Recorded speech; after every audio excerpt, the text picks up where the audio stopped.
Well, this must be an all very frustrated dressing room after that game, because for three quarters of it we seemed well in control and deserved the lead. Yeah, we started off well. We pushed on from the get go, and I think everyone see how well we was doing.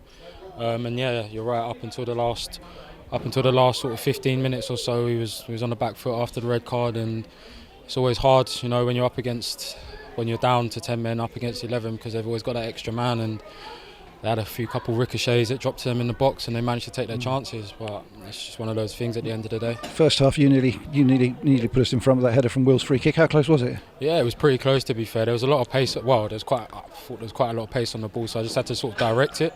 And it looked like it's going in from where I was, but I just didn't get enough. I don't know, curl if you want to round and get it into the net. But it's just another one. And when Josh put us in front, must have felt it was well deserved from the way we played in the previous hour. It must have been a relief to finally get our noses in front. Totally. I mean, our game plan was spot on. We pressed from the front. We won the ball back in high areas. Had a lot of chances, a lot of shots on goal, a lot of set pieces, corners, free kicks in the first half, and then we carried that over into the second half. And yeah, when Josh put us ahead, I mean, it was deserved. It was deserved. I felt like it was only a matter of time before that goal come.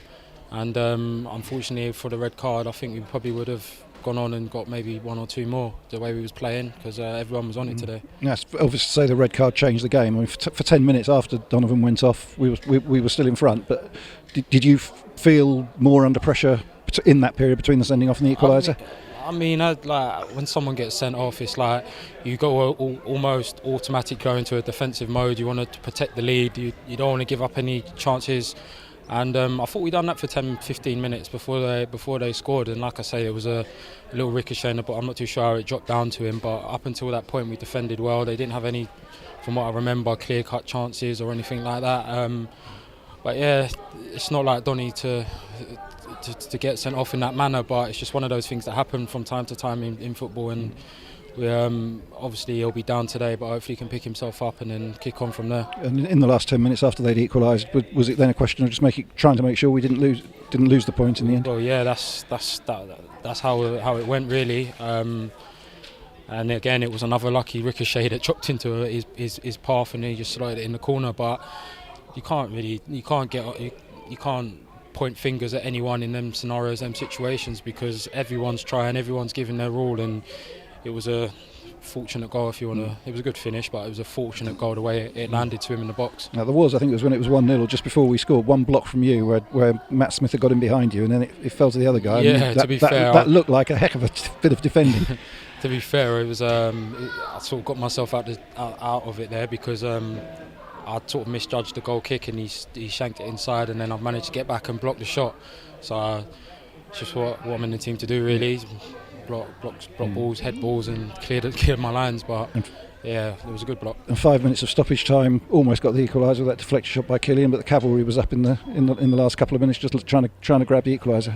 Yeah, I mean, we had nothing to lose the last 10 minutes or so. So when Killian got that chance, I mean, there was loads of bodies around the ball, but it's unlucky the keeper pulled off a good save. But yeah, we had nothing to lose, so we threw a few bodies forward towards the end, and unfortunately nothing landed in our paths to try and score. Now, that's the 10-game point today, at which a lot of managers normally say after 10 games you look and see how you're going. What's your view on the first 10 games as a dressing room and a team? Of course, everyone look at our away form and think that away from home we've not been doing too well, but our performances away from home have been up there, like almost matching our home performances. Just that we haven't had the rub of the green in certain games, and then a few mistakes here and there, but you can't do nothing about mistakes. They're part and parcel of football, but hopefully we can get our away form up and running, and I think once we've done that, we're more than capable of pushing on from here, and hopefully better than last season.